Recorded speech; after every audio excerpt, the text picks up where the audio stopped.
Baik Bapak Ibu sekalian yang berbahagia, bagaimana kabarnya Bapak Ibu, sehat? Ibu-ibu sehat ibu-ibu? Ibu-ibu ini yang paling semangat memang. Kalah semangatnya Bang Endar. Insyaallah. Di dalam Al-Qur'an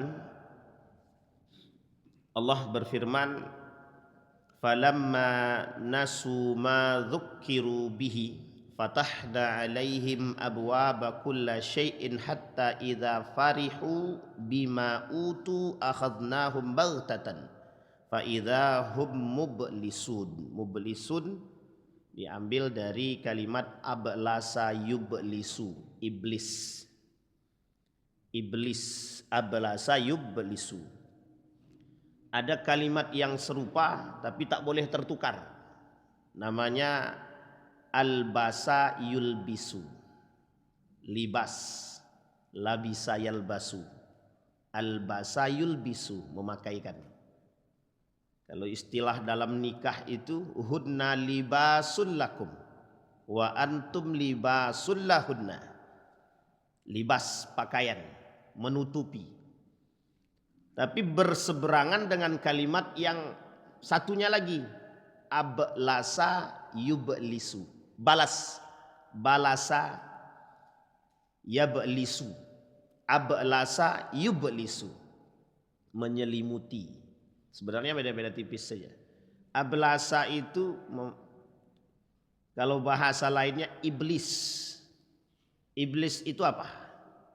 Makhluk Ustadz. Oh ya, itu juga kita tahu. Kalau iblis itu makhluk, ya kita paham. Tapi itu kan secara makna. Mublisun kata Allah. Mereka yang mereka yang memakai pakaian iblis. Di dalam Al-Quran itu, ini ayatnya sahih. Karena ini ayat Al-Quran. Pernah dijelaskan oleh Nabi kepada sahabat. Kata Nabi, ha antum haula tud'auna litunfiqu fi sabilillah. Kata Allah begini. Inilah orang-orang kalian semua, ha antum haula. Ini loh kalian semuanya. Tud'auna, dipanggil, diajak oleh Allah, litunfiqu fi sabilillah. Agar kalian itu berjihad dan Allah. Tunfiqu di situ diartikan oleh sebagian ulama tafsir jihad Allah, jihad dalam bentuk fisik, jihad dalam bentuk ekonomi, jihad dalam bentuk dakwah. Litunfiqu fi sabilillah.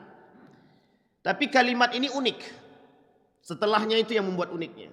Wa in tatawallau. Tapi kalau kalian tidak mendengarkan panggilan ini, atau justru berpaling karena kalian tidak beriman, atau kalian berpaling dari iman kalian, tatawallau. Uniknya kalimat ini menggunakan kalimat yastabdil qauman ghairakum. Yastabdil qauman ghairakum. Ini agak hati-hati para ulama mentafsirkan ayat ini. Apa kata Allah? Kalau kalian berpaling, kata Allah, akan datang kelompok lain yang akan menggantikan kalian. Tsumma la yakunu amsalakum. Kata Allah, tidak akan ada yang datang yang serupa setelahnya gitu. Itu Nabi sedang duduk dengan sahabat. Ketika sedang duduk dengan sahabat, sahabat nanya begini sama Nabi.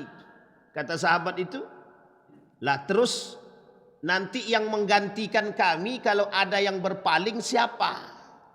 Ini bukan dalil cocokologi, hadisnya begitu bunyinya.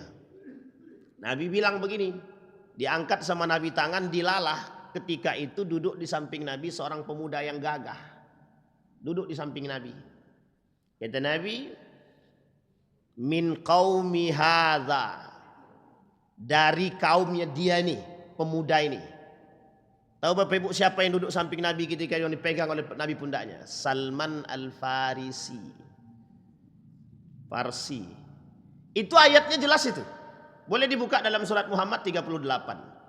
Yang menjelaskan ayat itu bukan para ahli tafsir, bukan. Nabi. Nabi yang menjelaskan ayat itu. Nabi bilang kaumnya Salman gitu ya. Bukan Salman ya, kaumnya Salman. Jadi kalau kaumnya Salman berarti Salman berasal dari mana? Faris, Persia. Jadi pagi ini judul kita penaklukan Konstantinopel dan peran ulama. Nah, itu judul kita pagi ini. Jadi biar ada darah-darah juang pula kita kan. Biar setiap hari kerjaannya cuma menyampaikan persoalan. Biar ada semangat juang sesekali. Kalau zaman Pak Soeharto, Sayyid Qutb judulnya itu bukunya haram diterbitkan. Kalau sekarang ini mudah-mudahan boleh untuk dipelajari dan kita pelajari bersama tentang fikih sekali. Siapa tahu bangkit pula semangat. Meskipun tak boleh keluar, ya setidaknya di dalam negeri inilah jihad untuk kebenaran. Itu yang dimaksud oleh Allah dalam surat Muhammad tadi 38 itu. Kalau kalian tidak mau jihad tidak apa-apa, tapi jangan banyak komentar, nanti kami ganti dengan yang lain. Ternyata benar kan, setelah diganti komentar semua. Inilah itulah segala macam, terlepas daripada pengkerdilan dan lain sebagainya. Salah satu strategi orang barat itu, orientalis itu, untuk melemahkan Islam itu bukan dari lisan mereka, tapi dari lisannya orang muslim itu sendiri. Kalau mau lihat umat muslim itu mudah dipengaruhi, tengok sekarang. Kalau dulu kita agak susah untuk melihatnya, tapi lihat sekarang. Begitulah mudahnya memprovokasi umat muslim sekarang. Memprovokasi dengan bahasa yang sederhana saja. Sebenarnya kalau kita mau menelaah kalimat yang sederhana dalam Al-Quran, in ja'akum fasiqum binaba'in fatabayyanu. Kalau kalian mau memahami ayat ini, kata Allah, jika datang berita kepada kalian, jangan mudah terprovokasi, jangan mudah terpengaruh. Coba cari tahu. Ini yang paling sulit hari ini, tabayyanu ini yang paling susah sekarang. Karena yang datang dari kabilah dia, kelompok dia, cinta mati. Tuhan pun kalah cintanya. Salah satu penyakit pada masa dahulu yang harus dihilangkan oleh Imam Al-Ghazali itu adalah penyakit mempertuhankan manusia. Itu sudah dari dulu, Pak. Bukan sekarang aja, sudah dari dulu itu. Sekarang ini banyak betul orang yang berlebihan sudah mempertuhankan manusia. Fulan bin fulan, fulan bin fulan, sudah nggak tahu mana Tuhan, mana manusia. Seolah-olah dia ini lebih berkuasa dan lebih yakin daripada Tuhan itu sendiri. Aku yakin fulan bin fulan ini akan selamat, akan lepas. Ente Tuhan atau siapa itu? Kita perlu paham itu, Pak. Hati-hati terjebak dalam persoalan akidah. Berat betul. Ketika Kiai Haji Hashim Al-Asy'ari, ketika Kiai Haji Ahmad Dahlan, ini penting untuk kita pelajari bersama. Yang pertama kali dirubah. Yang pertama kali diperangi oleh Kiai Haji Ahmad Dahlan dan Hashim Al-Asy'ari itu apa? Persoalan tauhid. Bukan persoalan muamalah, bukan, tauhid. Berapa banyak di Jawa itu dulu persoalan agama ini yang paling bermasalah itu apa? Akidahnya. Sampai sekarang masih terasa tuh sinkritismenya itu. Islam memang Islam, tapi ya kejawen begitu. Bukankah hanya di sana, di sini pun begitu. Tapi yang modern ini yang menjadi masalah, kata Bu Hamka, yang modern sekarang nih gitu. Banyak betul Tuhan manusia-manusia yang menjadi Tuhan sekarang nih. Yang di atasnya nggak ngerasa dipertuhankan gitu. Cuma itu yang menjadi masalah kita. Sehingga ketika itu yang dilakukan oleh Imam Al-Ghazali itu dicari tahu betul. Bukan tak dicari tahu sama Abdul Qadir Al-Jailani, dicari tahu masalah, akar masalahnya cuma sederhana kan. Akar masalahnya sederhana. Mengapa umat muslim itu kok sulit untuk menjadi pemenang itu apa? Kalau ditanya mental pemenang, kita nih umat muslim ini mental pemenang, Pak, mental pemenang. Lah kok sekarang feodal semua bagaimana gitu? Kok semua jadi mentalnya pecundang semua bagaimana? Kok semuanya sekarang itu mentalnya pengemis? Bukan semua ya, yang merasa aja. Tapi kalau nggak ada yang ngerasa bagaimana Ustaz? Ya itulah alhamdulillah berarti. Bisa dipahami Pak ya? Jadi ini hal yang harus dibuang. Makanya tulisan Ustadz Adyan itu bagus sekali. Boleh dicek tuh dalam tulisan beliau itu. Hilangnya ruh jihad gitu. Ruhnya, dia tak bicara jihadnya, tapi dia bicara hilangnya ruh jihad. Bahkan dalam rumah tangga aja kita nggak mau jihad sekarang. Capek lah, inilah, itulah. Bahkan Allah bilang begini dalam hadis kursinya itu, Nabi bilang, kata Nabi, khalaqtuka lil ibadati fala tal'ab. Aku ciptakan kalian itu untuk ibadah, kata Nabi. Jangan kalian main-main. Jangan main-main. Aku berikan kalian rezeki. Jangan merasa capek. Tidak usah capek-capek dalam masalah mencari rezeki itu. Mati kalian mati syahid. Gitu. Cuman kan kita nggak yakin begitu. Itu cari rezeki aja mati syahid. Cari rezeki. Bagaimana kalau jihad bersama orang muslim? Kita matinya mati seperti apa? Kalau karena Allah lebih daripada itu. Itu yang disebut dengan derajat tadi itu. Bahkan ada seorang ulama bilang begini. Man ra'a dima'al muslimin muraqatan thumma sakata wa takallama fi amri shalah waz zakah thumma taraka dima'a khalqillah fa huwa kha'in gitu. Ada umat muslim melihat darah-darah umat muslim berceceran, dia cuma bisa diam dan berbicara tentang berkhutbah, tentang zakat, tentang salat, tentang fikih. Tapi kemudian dia tinggalkan dia tinggalkan rasa empati dan simpati terhadap sesama muslim, justru saling mencaci, memaki, pengkhianat kata dia. Begitu bahasa keras, Pak. Pengkhianat. Bahkan ada satu hadis Nabi, Pak, yang beberapa waktu yang lalu saya temukan itu hadis itu. Cuman hadis ini agak sedikit frontal ini, Pak. Saya bacakan tapi jangan ditelan mentah-mentah ya. Nah, betul ini frontal, Pak. Hadisnya frontal betul ini, tapi jangan ditelan mentah-mentah. Cuma dipelajari boleh. Apa kata Nabi? Man masya ma'a zalimin liyu'inahu wa huwa ya'lam annahu zalim faqad kharaja minal Islam. Coba bayangkan tuh, hadis Tabrani sahih menurut Tabrani, didhaifkan oleh Al-Albani. Al-Albani itu ulama Saudi. Apa kata Nabi dalam hadisnya? Barang siapa yang berjalan bersama pelaku kezaliman, yang menolong pelaku kezaliman, yang memberikan ruang kepada pelaku kezaliman, yang tidak membantu orang yang teraniaya, yang diam atas kezaliman, itu Nabi yang bilang tuh, Pak. Liyu'inahu, untuk membantunya, untuk memberikan tempat bagi diri dia, untuk menjaganya. Ini sama nih, Pak. Kalau ada hakim-hakim itu yang meringankan atau memberikan peluang kepada para pelaku kezaliman, narkoba, koruptor dan lain sebagainya, kan bersama orang zalim tuh. Coba hadis Nabi, bahasanya apa? Faqad kharaja minal Islam. Dia telah keluar daripada Islam. Na'udzubillah, tsumma na'udzubillah.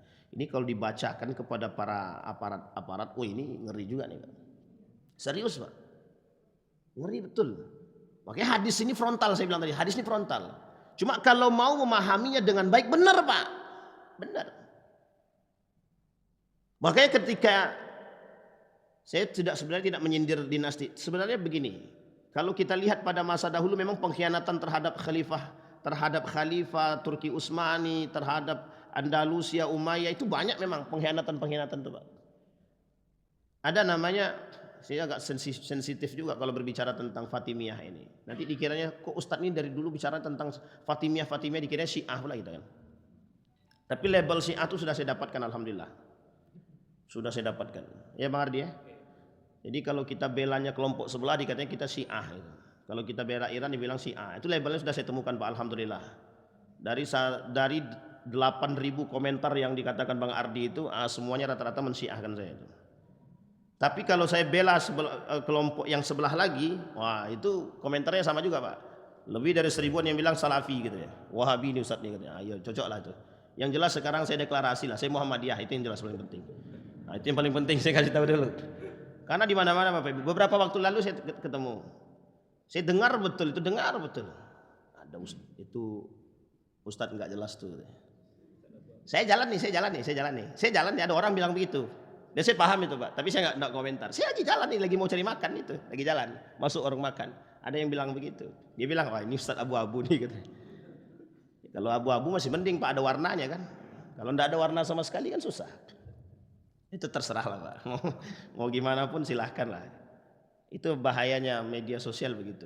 Makanya saya bilang sama beliau, nggak usah terlalu kita seriusi. Kalau diseriusi gila juga kita. Ustadz Adi aja dikafirin orang kan, dikafirkan gitu. Kita cuma baru dibilang abu-abu. Itu masih mending bilang abu-abu. Kita mau ngajak jihad aja susah. Ngajak jihad aja susah. Kembali kepada hadis tadi. Dan persoalan utamanya kata Allah dalam Al-Quran surat Al-An'am ayat 44. Itu persoalannya. Falamma nasu ma dzukkiru bihi fatahna alaihim abwaaba kulli syai'. Dikaitkan dengan ayat yang tadi. Dikaitkan dengan ayat yang surat Muhammad 38 atau dikaitkan dengan hadis yang tadi. Kata Allah begini. Kalau mereka sudah mulai tidak lagi beriman kepadaku, kata Allah, itu sebabnya ada. Apa sebabnya? Mereka lupa dengan ketentuan Allah, mereka lupa dengan Allah. Itu kalimatnya. Tatawallau itu penyebab mereka menyimpang apa? Lupa dengan Allah. Mereka sudah lupa ketika cinta terhadap manusia berlebihan, mereka lupa itu dengan Allah. Mereka lupa dengan segalanya. Maka kata Allah, falamma nasu ma dzukkiru bihi, ketika kami turunkan segala sesuatu buat kalian, mereka lupa dengan kami. Justru baiknya Allah kalimat selanjutnya. Apa kata Allah?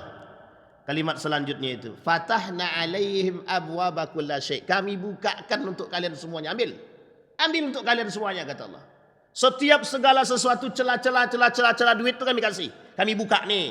Duit ini. Ambil, kata Allah. Cuman uniknya kalimat selanjutnya. Hatta idza farihu, sampai mereka betul-betul sampai sudah pada puncaknya kegembiraan yang mereka terima. Bima utu, dari apa yang kami berikan. Akhadnahum baghtatan, kata Allah. Kami ambil sedikit demi sedikit dari mereka. Ini ketika mereka lupa. Fa'idahum mublisun, kata Allah. Itulah orang-orang yang menyelimuti, orang-orang yang tertipu dengan strateginya iblis. Begitu cara iblis membuat kita jauh dengan Allah. Bayangkan, ini kita cerita Konstantinopel. Muhammad Al-Fatih mimpinya di umur 12 tahun.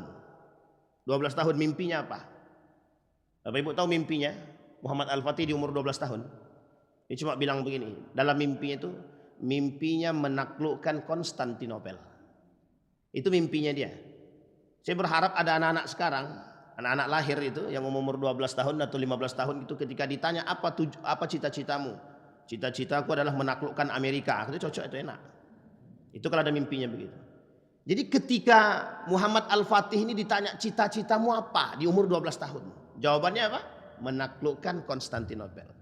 Ternyata Bapak Ibu, 7 turunan dari Muhammad Al-Fatih ini, ternyata dalam sejarah itu 7 turunan dari Muhammad Al-Fatih ini, mulai dari Osman, Murad I, Mehmed, Murad II, termasuk Murad II ini bapaknya Muhammad Al-Fatih. Itu mulai dari Osman, Omar, itu sampai Muhammad Al-Fatih. Apa harapannya? Satu saja, menaklukkan Konstantinopel. Jadi turun temurun Pak mereka menceritakan dari yang ketujuh lah, dari yang ketujuh itu si Utsman ini dia bercerita kepada anaknya. Apa harapan dia? Harapannya adalah ingin menaklukkan Konstantinopel. Anaknya menceritakan kepada Murad I. Apa keinginannya? Menaklukkan Konstantinopel. Anaknya si Murad ini bercerita kepada Mehmed. Kata Murad kepada Mehmed ingin menaklukkan Konstantinopel. Kata Mehmed kepada anaknya, dia kata bahwa ingin menaklukkan Konstantinopel. Sampai yang kelima. Yang keenam, Murad II. Apa kata Murad II? Orang tuaku ingin menaklukkan Konstantinopel. Murad II cerita kepada Muhammad Al-Fatih anaknya, ingin menaklukkan Konstantinopel. Terjadi pada masa siapa jadinya? Muhammad Al-Fatih. Berarti 7 turunan Pak. Jadi kalau Bang Endar mau menaklukkan butuh waktu 7 turunan. Dari Bang Endar sampai 7 turunan. Oh, nah ini uniknya. Itu pula bedanya Ketua Basnas. Kembali kepada poin Pak. Pertanyaannya adalah, apakah Muhammad Al-Fatih ini menaklukkan Konstantinopel itu dengan tangan kosong, tanpa ada perjuangan? Tidak. Cita-cita dia di umur 12 tahun ketika ditanya itu.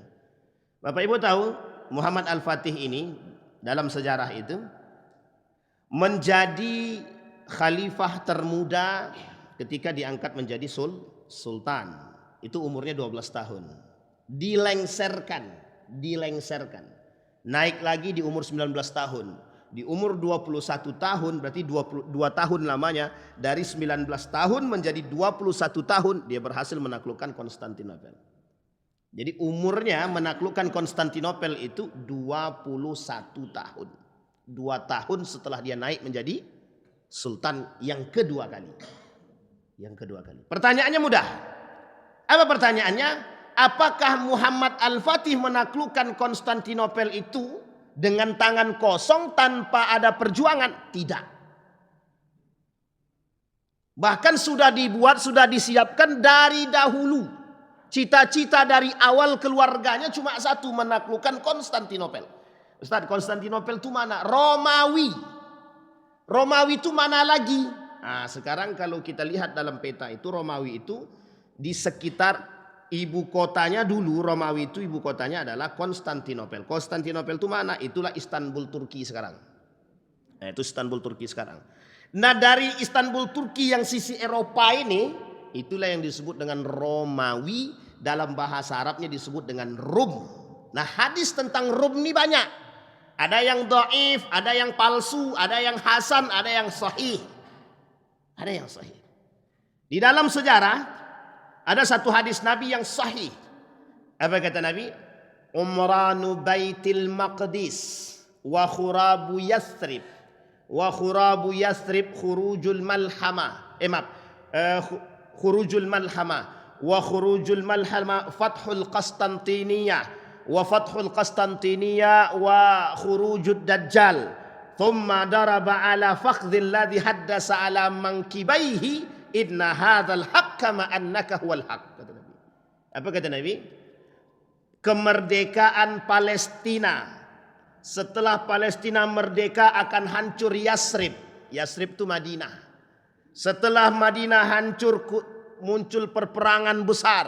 Setelah perperangan besar keluar namanya penaklukan Konstantinia, Istanbul Turki. Ketika penaklukan, setelah terjadi penaklukan Konstantinopel, Turki, Istanbul, muncul Dajjal. Setelah Dajjal muncul, selesailah tuh. La imanala. Ketika Dajjal itu sudah mulai muncul, iman tak bermanfaat. Jadi sebelum Dajjal muncul maka berimanlah. Sebelum Dajjal muncul. Tapi sekarang ini Ustaz yang muncul Dajjal. Ya masih bisa kita beriman. Tapi kalau Dajjal beneran yang muncul sudah nggak ada bermanfaatnya iman. La manfaata lil iman. Iman itu tidak ada lagi manfaatnya. Bisa dipahami Bapak Ibu ya? Hadisnya begitu. Kemerdekaan Palestina. Kalau prediksi 2027. Itu prediksi. Prediksi. Yang bisa dihitung melalui umur.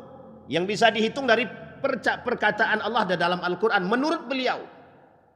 Jadi tidak 100%. Tapi kalau itu benar. Alhamdulillah. Tahun depan berarti.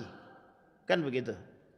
Pertanyaannya adalah bagaimana model kemerdekaan Palestina? Wallahu a'lam. Yang jelas menangnya Palestina itu pasti. Saya ulangi Pak, menangnya Palestina itu pasti. Merdekanya Palestina itu pasti. Merdekanya Palestina itu pasti. Persoalannya bagaimana kemenangannya kita nggak tahu. Tapi yang jelas itu pasti.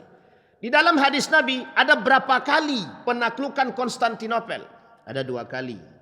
Apakah 2 kali ini melalui hadis Nabi sebagai bentuk nubuat atau memang 1 kali tapi belum terjadi? Dalam satu riwayat, dalam satu sisi pandangan ulama-ulama dari kalangan bermadhabkan Imam Ahmad ibn Hanbal ini, mereka katakan belum terjadi penaklukan Konstantinopel yang sesungguhnya. Kenapa?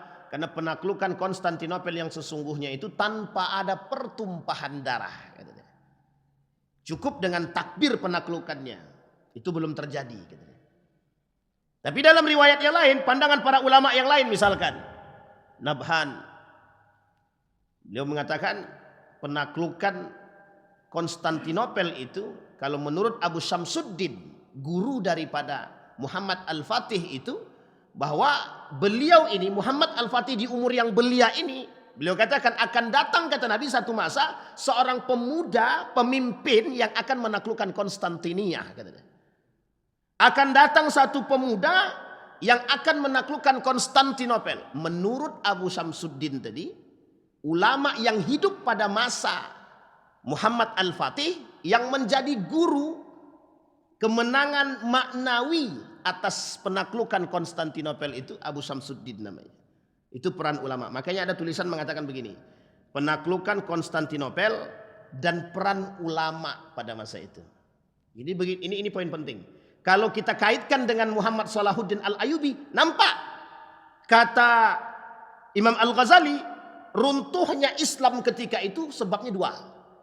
Keilmuan, keulamaan. Dalam pandangan Hamid Fahmi Zarkashi, posisi ulama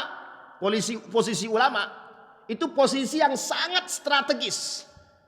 Kuat dia imannya, bisa bangkit. Lemah imannya, hancur semuanya. Bisa dipahami Bapak Ibu ya. Jadi tolak ukur kita ulama Pak Ustaz, benar. Kalau ulamanya kuat iman, aman kita. Tapi kalau ulamanya jual agama, itu yang menjadi masalah kita. Apalagi naudzubillah. Pokoknya kita tepis tuh Pak, kita tepis itu. Nah, ini ada kaitannya dengan, ya memang kadang-kadang susah Pak. Penyimpangan agama ini betul-betul berat lah. Kembali kepada poin tadi. Jadi ketika Abu Syamsuddin mengatakan dalam hadis, yang dimaksud oleh Nabi dalam hadis itu adalah, kata Abu Syamsuddin dengan sangat yakin mengatakan bahwa yang dimaksud oleh Nabi itu adalah pemuda ini. Jadi lama Pak, dari masanya Nabi mengatakan hadis tersebut belum terbukti. Bahkan ketika terjadi beberapa turunan, termasuk pada masa Utsmaniyah, termasuk pada masa Umayyah, termasuk pada masa Abbasiyah, belum kepikiran. Ada keinginan menaklukkan Konstantinia, tapi apakah para sahabat ini tidak tahu hadis? Tahu Pak. Cuman mereka berpikir Pak, siapa yang dimaksud oleh Nabi? Ternyata baru bisa ditaklukkan Romawi itu, Konstantinopel pada saat itu adalah pada masa Muhammad Al-Fatih. Makanya disebut di situ Muhammad Al-Fatih. Cuma kata sebagian kalangan, banyak sekali dongeng-dongeng di balik cerita tersebut. Itu tergantung penulis sejarah. Jadi sejarah itu tergantung siapa yang menulis. Bisa dipahami Bapak Ibu ya, sejarah itu tergantung siapa yang, kalau yang menulisnya jujur, penuh dengan iman Pak, kuat imannya, insya Allah yang dia tuliskan benar. Tapi kalau yang dia tuliskan itu dengan nafsu dia, ya selesai kita Pak. Apa contohnya? Contohnya adalah yang mengatakan nama Zulaikhah. Istri siapa itu? Nah, itu tidak ada dalam hadis yang sahih sama sekali itu. Jangankan sahih, hasan tak ada. Dhaif aja tidak ada. Yang ada dari hadis-hadis dhaif jiddan ada satu hadis namanya Zulaikhah. Tapi Bapak Ibu harus tahu dari mana cerita itu. Cerita itu muncul dari Israiliyat namanya. Pengaruh-pengaruh orang-orang pada masa dahulu dari sisi orang-orang kibal Israel ini membangun cerita. Dan itu masuk dalam beberapa tafsir, termasuk salah satunya tafsir Ibnu Katsir dan Jalalain. Dan itu masuk banyak di beberapa kitab, itu banyak. Termasuk persoalan hadis-hadis Israiliyat. Tapi terlepas daripada itu, contoh film Nabi Yusuf, contoh film Umar bin Khattab, Nameh, Ali bin Abi Thalib, kemudian Abu Bakrin Siddiq, kemudian beberapa cerita-cerita yang lain, itu banyak di CCTV 2. Kalau tidak dia Syiah, yang kedua itu pasti Israel. Israiliyat maksudnya, Israiliyat, bukan Israelnya, Israiliyat. Israiliyat itu cerita-cerita dusta lah, tambahan-tambahan. Itu banyak dibuat-buat. Dia ada dua memang yang kita temukan, yang kami temukan dalam persoalan film ini, cara mereka merusak kita ya, itu ada dua memang. Satu dari sisi teman-teman Syiah itu ada, dari sisi kalangan Syiah itu ada. Dulu rame betul itu, Al-Manar dan lain sebagainya itu. Yang kedua dari sisi Israiliyatnya, cerita yang diada-adakan, cerita yang dibuat-buat, dan itu banyak sekali. Israel, dari mana Bapak Ibu tahu bila Israel itu? Tidak ada cerita dalam hadis Nabi, begitu juga dalam Al-Quran. Malaikat maut itu namanya Israel itu tidak ada.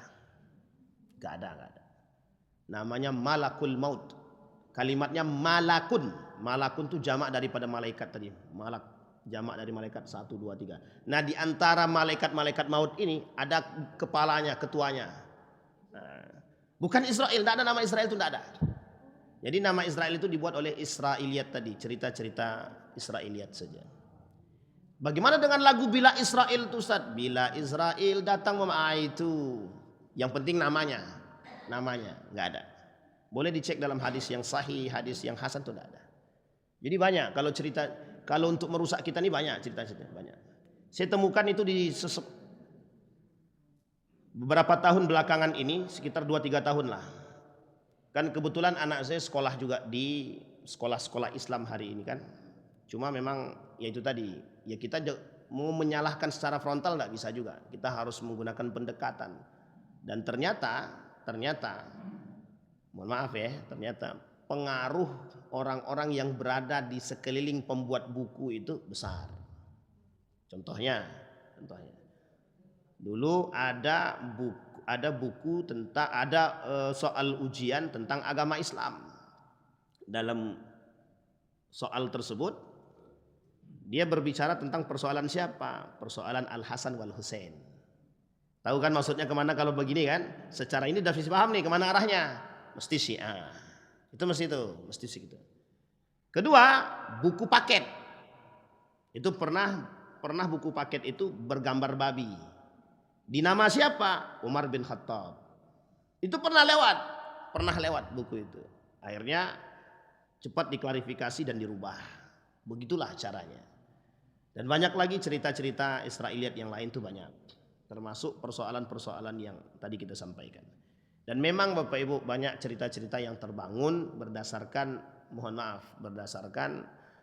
kadang cerita pribadi, kemudian berdasarkan pengetahuan-pengetahuan yang sifatnya tidak tertulis.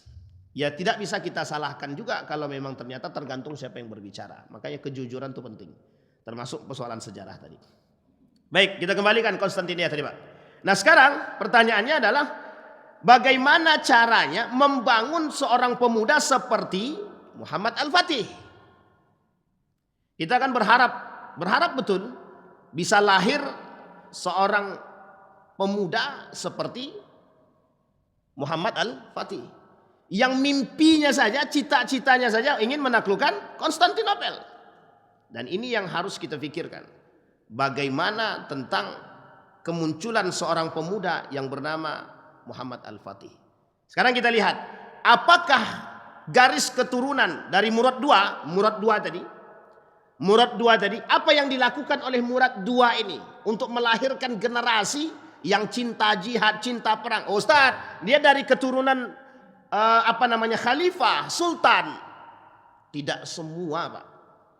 Orang biasanya kalau dia dari anak seorang pejabat, pemimpin, biasanya kan mesti menikmati dong. Menikmati fasilitas dan lain sebagainya. Sekarang pertanyaannya, begitukah dengan Muhammad Al-Fatih? Tidak. Kemarin saya pernah kita ceritakan di sini. Ketika Muhammad putra mahkota dinasti Yarmuk bertikai, 3 orang putra mahkota berkelahi demi memperebutkan kekuasaan. Dengan mudahnya Khalifah Muhammad ini, putra mahkota Muhammad ini membunuh ibu dari saudara seayahnya. Itu ibu dari saudara seayahnya. Hanya karena jabatan posisi khalifah di dinasti Yarmuk. Itu dinasti Yarmuk. Bagaimana dengan yang lain? Ya itu yang kita khawatirkan. Jadi kalau ada yang mengatakan bahwa apakah setiap anak sultan itu menjadi pejuang? Tidak. Tidak banyak bahkan yang menularkan semangat jihad itu. Tapi pada masa dinasti Abbasiyah, pada masa dinasti Umayyah, banyak yang menularkan semangat jihadnya, cuma tidak mendapatkan posisinya. Bisa dipahami ya Bapak Ibu ya? Nah, ini dalam sejarah begitu. Sehingga perlu dipahami. Nah kemudian pertanyaan muncul. Apa yang dilakukan oleh Murad II untuk melahirkan generasi itu? Dalam setiap bahasan Murad II itu cuma satu Pak, yang dia kemukakan kepada setiap siapapun. Dia berharap punya generasi pejuang yang menaklukkan Konstantinopel. Wajar Pak kalau seandainya anaknya lahir dalam bahasannya cuma menaklukkan Konstantinopel. Karena ayahnya sudah menceritakan dari awal, dari dia lahir dia bisa berbicara, yang disampaikan oleh Murad kepada anaknya adalah bagaimana menaklukkan Konstantinopel. Jadi kalau anak kita yang kita sudah lahir bisa berbicara, engkau nanti harus jadi orang kaya ya, engkau harus jadi pejabat ya, itu yang terbenak dalam otaknya sekarang. Pokoknya engkau harus jadi anggota dewan, harus jadi presiden, harus jadi wakil presiden, harus jadi menteri, silahkan. Tapi di situ sisipi makna juang itu. Oke, kita ini kehilangan ruh jihad tadi, ruh pejuang tadi. Ditambah ketika label daripada terorisme itu pernah muncul di Indonesia pada masa dahulu yang dilabeli kepada pesantren, dan itu tidak bisa kita lupakan bahwa posisi labeling ini pernah terjadi pada masanya. Sehingga mohon maaf Pak, pengaruh orang-orang barat ketika itu termasuk Amerika untuk menghilangkan istilah jihad itu dalam tubuh umat muslim itu serius, tidak main-main. Dan itu programnya adalah program dimasukkan ke dalam model baik itu sifatnya buku ataupun kurikulum, pendidikan dan lain sebagainya. Sehingga kita tak melahirkan generasi yang suka jihad. Sekarang ini bukan kita tidak sedang mencela generasi, tidak. Tapi perlu adanya perhatian yang serius dari kita untuk menciptakan generasi-generasi yang sifatnya pejuang. Kalau kita mau melahirkan generasi emas dalam bahasa sekarang. 2040 terserah, 2045 terserah. Karena memang itu mungkin masanya. Tapi harus dimulai dari, mohon maaf, Muhammad Al-Fatih itu dimulai dari siapa? Dari cucu-cucu, dari eyangnya, dari uyutnya Pak. Salahuddin Al-Ayyubi 40 tahun dalam masa tekanan, 50 tahun sebelum lahir. Itu tekanan Pak. Islam dalam tekanan karena tekanan yang mereka terima dari tentara salib, mereka bisa membangun Pak. Tapi kata Imam Al-Ghazali, tak bisa langsung jihad, tak bisa. Dekatkan dia dengan perbaiki dulu akidahnya, perbaiki dulu Islamnya, perbaiki dulu imannya. Ini persoalan kita sekarang. Dan itu menjadi persoalan serius hari ini. Hari ini persoalan serius. Kita tidak akan bisa menang kalau mohon maaf kita tak punya iman yang kuat. Tidak akan Pak. Tidak akan. Itu bahasanya begitu. Kenapa kau Ustaz yakin betul? Ya begitu, memang harus yakin Pak. Karena posisi orang yang tidak beriman itu, ketika sekalipun dia berjihadnya bukan untuk Allah Pak. Itu kalau orang yang berjihad tanpa iman. Bersungguh-sungguh tanpa iman. Baik, kita lihat. Sekarang apa perannya Syamsuddin dalam membentuk karakter Muhammad Al-Fatih ini? Nah, di sini poin penting Pak. Jadi kita berharap nih, berdoa betul kalau adalah para ulama yang duduk di samping para pemimpin dan pejabat. Ini pentingnya Pak, ini pentingnya. Cuma yang harus kita lihat dari psikologinya dulu. Muhammad Al-Fatih masih muda, gurunya sudah tua. Oke ya, gurunya nih ulama besar, tapi sudah tua. Muhammad Al-Fatih masih muda. Sampai di sini paham ya? Bisa dipahami Bapak Ibu? Artinya apa? Seorang ulama yang beriman dan umurnya cukup untuk menasihat yang lebih mudah dari bawahnya. Maka ada kemungkinan besar untuk didengar. Tapi kalau sebaliknya, pejabatnya sudah tua, pemimpinnya sudah tua, leadernya sudah tua, ulamanya masih sangat muda sekali. Cuma ada dua kemungkinan. Kalau dia tidak kuat iman, dia akan mengikuti. Ini hadisnya sahih Pak. Kata Nabi begini, manisdada minas sultani qurban wa masdada minallahi illa bu'dan. Ini tentang hadis akhir zaman juga. Manisdada minas sultani qurban wa masdada minallahi illa bu'dan. Kalaulah mereka mulai mendekat kepada mereka disebut sini yang mengerti agama, mendekat kepada pemimpin, tidaklah mereka bisa dekat kecuali mereka akan jauh daripada Allah. Ini digarisbawahi oleh para ulama hadis. Apa yang digarisbawahi? Ini yang disebut dengan cinta terhadap dunia tadi. Itu yang disebut dengan Allah tadi, nasu bima dzukkiru. Mereka yang melupakan apa yang kami berikan kepada mereka, yang bima utu kata Allah, yang kami berikan semua. Tapi mereka lupakan kami kata Allah. Mereka sudah diberikan kekuasaan, mereka diberikan posisi kata Allah, mereka diberikan kekuatan, mereka punya peran besar untuk meyakinkan dan membisikkan kepada mereka itu. Itu yang terjadi dengan Imam Al-Ghazali, itu yang terjadi dengan Imam Asy-Syafi'i. Ketika nizamiyah itu sudah mulai jauh daripada yang diinginkan, mereka keluar daripada pemerintah. Jadi kita butuhnya yang begitu. Ulama yang bisa membisikkan, yang berpengaruh terhadap pemimpin. Maka kata Ibnu Khaldun, ulama umara. Nah, yang dimaksud oleh Nabi dalam hadisnya persoalan umara itu ya ulama dalam sebagian pandangan. Tapi pandangan lain mengatakan umara itu pemimpin. Tapi sebagian lain mengatakan umara itu pemimpin yang ulama. Bisa dipahami pemimpin yang ulama. Maka kalau di salah satu pesantren itu ada satu bukan motif ya. Salah satu petuah itu begini. Jadilah ulama yang intelek, bukan intelek yang mengerti agama. Saya ulangi Pak ya. Jadilah ulama yang intelek, bukan intelek yang mengerti agama.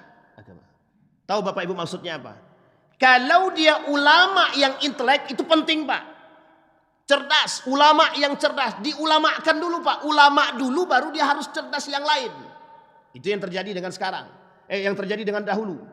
Lahirnya Ibnul Hayyan, dialimkan dulu Pak. Agamanya dialimkan dulu. Lahirnya Ibnu Khaldun, lahirnya Al-Jabar, lahirnya para ulama-ulama ilmuwan-ilmuwan muslim. Cerdaskan dulu mereka secara agama. Meskipun itu ikhtilaf, sebagian tak ada masalah. Yang jelas mereka pegang dulu. Tapi bukan intelek yang mengerti agama. Kenapa kok begitu Pak?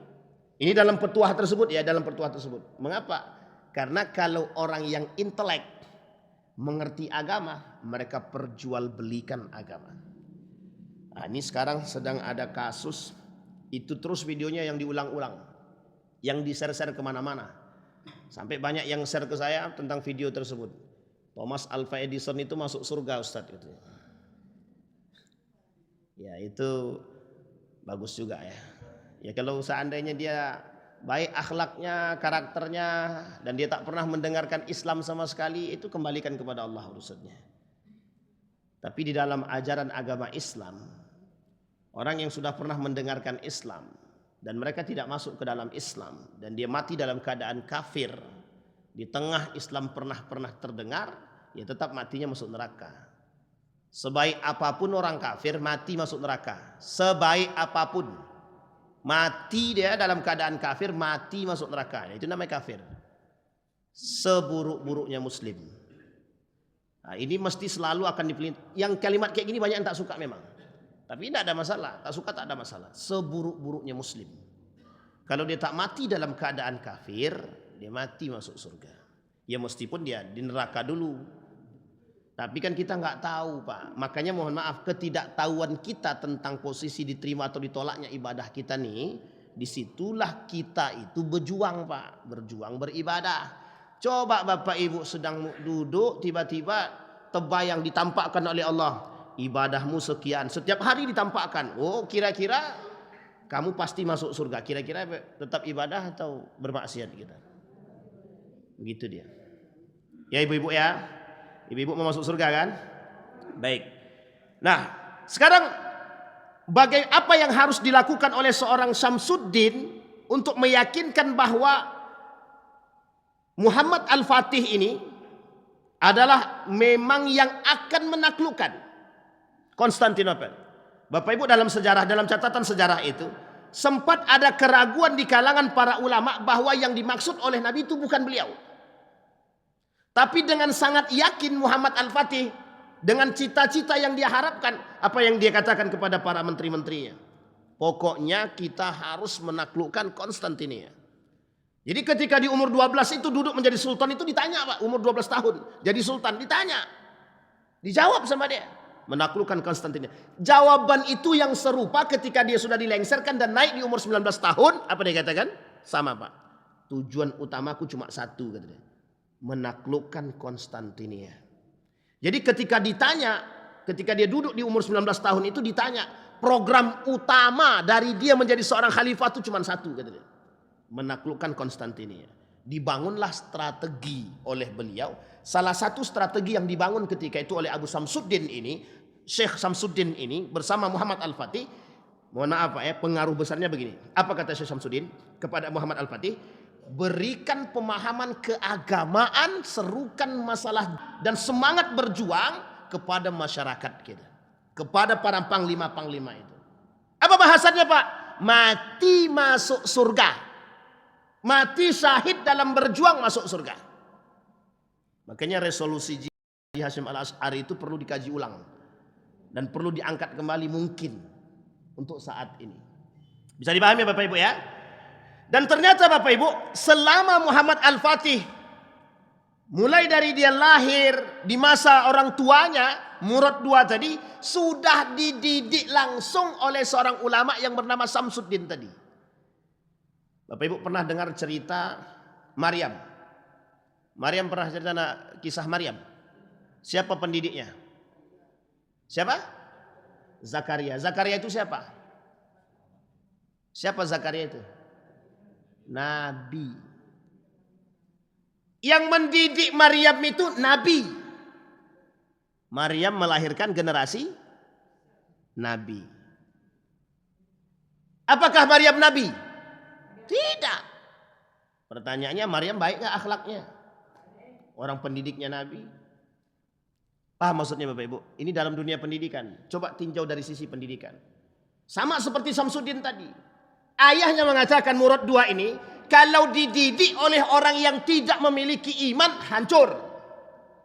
Sama istilah begini, anakku mau hafal Quran Ustaz.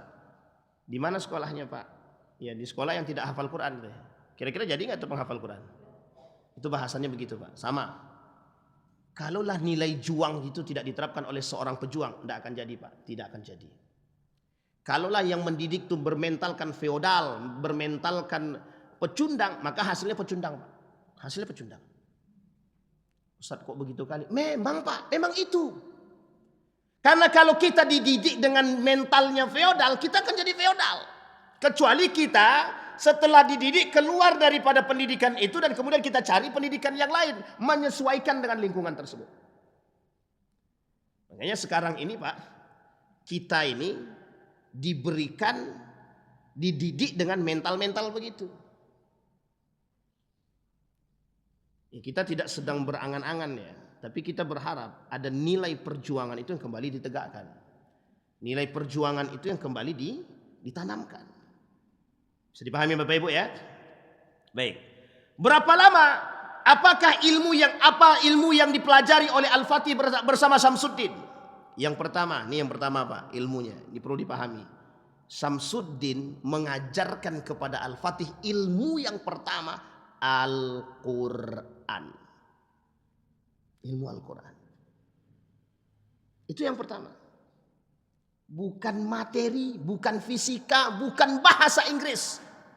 Bahkan bukan bahasa Indonesia. Bukan juga olimpiade matematika. Kenapa Ustaz kok begitu sensitif banget dengan pelajaran begitu? Tidak sensitif saya Pak. Cuma terlalu berlebihan manusia mengagungkan itu sekarang. Anakku Ustaz alhamdulillah. Sudah itu alhamdulillah pula lagi. Juara olimpiade Ustaz. Saya tanya, emang anak ibu sudah hafal berapa juz? Oh belum bisa baca Quran dia lagi Ustaz. Miris hati kita Pak. Sedih kita. Oke, kalau Bapak Ibu lihat sekarang itu banyak para pemenang-pemenang lomba Al-Quran itu memang tak dapat apresiasi. Ya begitulah yang ingin saya tunjukkan kepada Bapak Ibu pandangan hari ini terhadap agama. Dr. Saidul Amin baru-baru ini kan berangkat ke Spanyol. Beliau menuliskan satu tulisan, bagus tulisannya. Saya senang betul dengan tulisan itu, saya baca itu tulisannya. Betapa salah satu musuhnya orang-orang di sana itu, Andalusia, Isbani, kalau sekarang namanya Spanyol. Apa musuhnya? Dituliskan dalam tulisan tersebut. Salah satu musuh yang menjadi berat bagi mereka adalah Islamophobia, anti-Islam. Salah satu tujuan mereka menyebarkan paham Islamophobia di sini. Jadi gerakan Islamophobia itu gerakan masif yang harus disebarkan di seluruh dunia. Tujuannya cuma satu aja, melemahkan Islam. Materi yang diberikan tidak ada kaitannya dengan jihad. Bagaimana caranya meredupkan semangat jihad dalam tubuh umat muslim itu? Itu materinya, Pak. Ustaz yakin betul, sangat yakin sekali. Karena kalau itu yang diangkat, nih kita ambil cerita. Pemimpin muslim masuk dalam penjara. Tapi kenapa semangat jihadnya tetap berkobar? Karena yang ditanamkan dari awal adalah juang. Tidak ada istilah hidup ini tanpa perjuangan, tanpa jihad itu tidak ada, Pak. Tidak ada. Jadi kalau mau hidup tidak mau berjuang, mati aja. Itu petuah guru kami begitu. Hidup segan, bukan begitu. Saya lupa pula tadi. Tadi udah ingat tadi. Artinya pokoknya kata guru saya, kalau Anda hidup tidak bermanfaat, lebih baik Anda tidak lahir dan kami tidak mati. Itu kata guru saya begitu. Siapa guru Ustadz itu? Itulah pimpinan pondok pesantren kami itu. Kata beliau, kalau Anda hidup tidak sebagai seorang pejuang dan tidak bermanfaat bagi manusia, sebaiknya kami tidak mati dan Anda tidak hidup, tidak lahir, tidak dilahirkan. Coba bayangkan. Dan beliau dalam petuah yang lain mengatakan, ya Allah, pokoknya kalau tidak mau hidup mati sajalah gitulah pokoknya. Pokok terakhir mati sajalah kan gitu. Artinya kalau tidak ada manfaat ya nggak ngapain lahir gitu. Bisa dipahami Bapak Ibu. Yang kedua yang diajarkan oleh Syamsuddin adalah hadis. Dibacakan oleh Syamsuddin kepada Muhammad Al-Fatih, la tuftahannal Qastantiniyah ala rajuli fal nu'immu al-amir amiraha walinu'immal jais dzalikal jais. Apa kata ulama pemimpin tadi, Syamsuddin tadi? Dibacakan kepada Muhammad Al-Fatih. Ketika dia tahu ditanya sama Al-Fatih tujuannya adalah Konstantinia, dibacakan, Pak. Apa kata beliau?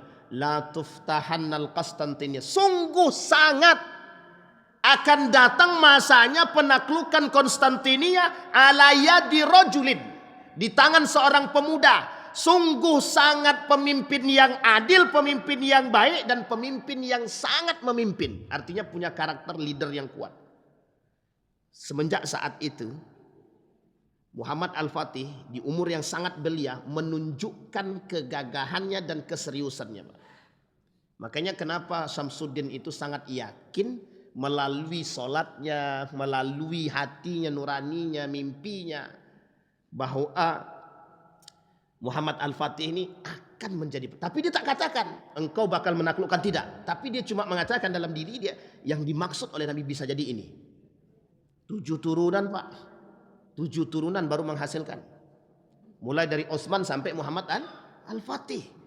Kalau di atasnya Murad namanya kakek. Kalau di atas kakek namanya Uyut. Di atasnya Uyut 1, Uyut 2, Uyut 3 lah kan begitu.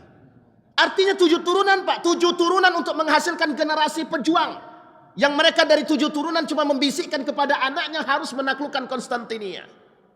Itu yang harus kita contoh seharusnya. Pokoknya nak, kau haruslah wafat dalam keadaan syahid. Itu kalau kita bisikkan terus menerus, Pak, anak-anak kita. Nanti anak kita juga mengatakan hal demikian. Bisa jadi kita menghasilkan pejuang, Pak. Bisa jadi. Bisa dipahami Bapak Ibu ya? Baik. Kemudian apa yang dilakukan oleh Muhammad Al-Fatih? Setelah semua iman para panglima perang, tentara-tentara ini memiliki semangat juang, Pak. Di situ baru kemudian, Pak, Muhammad Al-Fatih melalui gurunya Syekh Syamsuddin tadi meminta nasihat kepada gurunya. Apa yang harus dilakukan? Jadi Bapak Ibu, ini pelajaran penting. Khusus nih Pak, pelajaran penting betul. Tidak ada satupun yang dilakukan oleh Muhammad Al-Fatih tanpa berkomunikasi dari seorang guru tadi, kepada seorang guru tadi. Saya sampaikan secara bahasa kita sekarang, kalaulah ada seorang ulama yang duduk bersama pemimpin, di samping seorang pemimpin sebagai penasehat, maka datanglah kepada ulama, pemimpin tersebut datanglah kepada ulama tersebut, meminta pendapat kepada ulama tersebut. Itu tujuan dibentuknya Majelis Ulama Indonesia. Jadi tujuan dibentuknya Majelis Ulama Indonesia itu untuk memberikan pendapat kepada pemimpin apakah yang dia buat ini benar ataupun salah. Ini keras nih. Nah, itu lembut betul itu. Sangat lembut sekali. Bisa dipahami Bapak Ibu. Nah, makanya tergantung setelahnya. Baik. Kemudian apa kata gurunya? Semua strategi yang dibangun oleh Muhammad Al-Fatih tadi disampaikan kepada Syekh Samsuddin. Tak terlepas Pak. Apa kata Syekh Samsuddin? Sangat yakin sekali Syekh Samsuddin akan terrealisasikan pada Muhammad Al-Fatih terhadap penaklukan tersebut. Yang dilakukan oleh Muhammad Al-Fatih di malam hari. Ini dia poin penting. Sebagai seorang pemimpin. Itu kan pemimpin yang beriman Ustaz. Benar. Muhammad Al-Fatih tidak pernah melepaskan tahajudnya sebelum terjadinya penaklukan Konstantinia. Jadi mohon maaf Pak, kalau bahasa kasarnya tidak ada kemenangan yang mereka lakukan tanpa pertolongan Allah. Kita runut Pak ya, kita runut. Persia, Khalid ibn Walid cuma bilang begini, kalau kami mati masuk surga. Itu yang membuat gentar Panglima Pak, Panglima perangnya Persia yang dengan gagah mengatakan, dianggap remehnya Pak itu si Khalid ibn Walid. Ternyata cuma segini, anak kecil semua katanya. Itu dalam bahasa kita ya. Meremehkannya begitu Pak, meremehkan. Tapi kata Khalid ibn Walid, duel satu-satu. Harapannya ketika duel satu-satu, kata Panglima Persia ini tadi, ketika kami sedang duet kalian serang. Tidak tahunya Pak, dalam posisi mereka berperang tersebut, Khalid bin Walid ini menang atas Panglima Persia. Itu turun Pak, semangat juang yang tadi dalam orang Persia tadi langsung turun itu Pak. Langsung bingung itu. Ini kok Panglima kami yang bagus saja kalah gitu. Begitu mentalnya Pak. Ali bin Abi Thalib. Ketika Rasulullah meminta Umar berperang, ketika Umar turun tangan dalam duel kalah. Ketika Abu Bakar duel kalah. Ketika Umar kalah. Kata Nabi, akan kami utus panglima selanjutnya. Kecil badannya Pak, tapi gagah dan berani. Siapa dia? Ali bin Abi Thalib. Dengan pedangnya itu Pak. Itu Nabi yang bilang Pak. Kata Nabi, kami punya pemimpin yang handal, yang bagus. Kami punya panglima perang yang gagah. Tapi badannya tak besar, kecil. Tak ada dalam riwayat sejarah itu mengatakan bahwa badan Ali itu besar. Tak ada. Jadi siapa yang badan besar tak bisa. Bukan begitu, salah. Jangan salah paham begitu. Bukan berarti badan yang besar itu tidak bisa berperang ya. Salah. Tapi Ali mentalnya sudah teruji. Akhirnya apa Pak? Dengan turunnya Ali bin Abi Thalib dengan pedangnya yang dikenakan Saif Ali tadi. Pedangnya Ali berhasil Pak. Jadi cara mereka berantem ketika itu duel dulu. Ternyata duel itu bisa meruntuhkan semangat dan rasa berani itu bisa gugur Pak. Panglima kami aja kalah apalagi kami gitu. Kalau dilihat secara jumlah dalam perang Zatus Salasil itu dan Qadisiyah itu tidak mungkin menang Muslim Pak, tidak mungkin. Persia itu berapa banyak jumlah manusianya Pak? Banyak betul. Negara terkuat pada masanya. Sama dengan Muhammad Al-Fatih Pak. Kok bisa? Padahal ketika itu Konstantinia itu kalau bahasa sederhananya mustahil ditaklukkan. Itu bahasa kasarnya. Tapi kalau bukan campur tangan Allah, harusnya kita sekarang begitu. Makanya ketika kita berpikir tentang persoalan Israel, Amerika, Yahudi ini, ya memang harus kita serahkan kepada Allah. Di samping kita punya semangat uang. Ini jangankan berperang, produk Israel beli, produk masih eksis. Ya gimana kita mau? Ya mohon maaf Pak. Starbucks itu memang enak menurut mereka. KFC itu memang enak ayamnya, tapi mematikan kan. Cuman kan kita masih merasa nikmat itu. Bisa dipahami Bapak Ibu ya. Jadi yang disampaikan oleh Syekh Samsuddin adalah apa kata Syekh Samsuddin dalam pidatonya terhadap pasukan Utsmani ketika itu.